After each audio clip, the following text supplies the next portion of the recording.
The Legend of the Titanic is, well, I didn't love it. This is an animated feature film from 1999. This is directed by Orlando Corradi and Kim Jong-ok, and it's written by Clelia Castaldo and Loris Peota, and I apologise if I've mispronounced any of those names. And we have an English voice cast including Gregory Snegoff, Francis Pardeilhan, Jane Alexander, and various others. And as you can imagine, it's telling the story of the Titanic, but with a little bit of a difference, because a mouse is actually telling the story with a focus on the mice on board the ship. And in general, the story is fine, I guess. The mice are adorable. The characters are very, very sweet.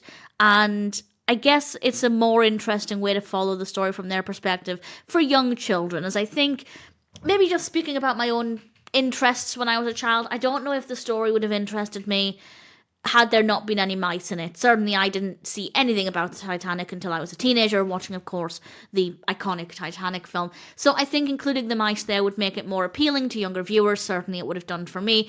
So I don't think that that was a bad decision. However, the actual story itself is told in a way that I don't think is that interesting. The mice are, the characters are, but the actual story is not that fascinating. And obviously the story itself, the true story, is really interesting. And I don't really think a lot of that comes across in the film. And I'm wondering, I haven't concluded this, but I wonder if it's just because it's not really a child-friendly story. There may be exceptions. Some children may find it interesting.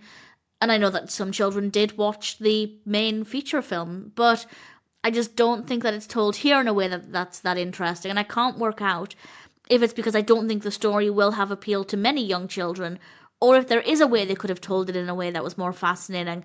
But if that's the case, that's certainly not what's happening here. It's a little messy. I don't think it tells the story of the Titanic very well either. So it's just not that engaging, but the mice do work well enough. So that decision helped make it a little bit more watchable. And if it does introduce some young viewers to the story of the Titanic and makes them think about it and maybe ask questions about it, then that's obviously a good thing. The animation itself is okay. It's quite nice in places. We have good character designs. The water looks lovely. I'm very particular when it comes to the animation of water. And I was pretty satisfied there. Some nice music, good voice acting. It's simply the story. The way it's told is not interesting. Obviously, the story itself is fascinating, but I don't think it was told in a way that's engaging. The mice do make it a little bit more interesting. Do I recommend it? I guess if you're curious, check it out. It is an easy watch, and there's nothing that's necessarily annoying. It's just not fascinating with the way the story is told. But the mice are cute, so if you're curious, maybe check it out. You might enjoy it more than I did.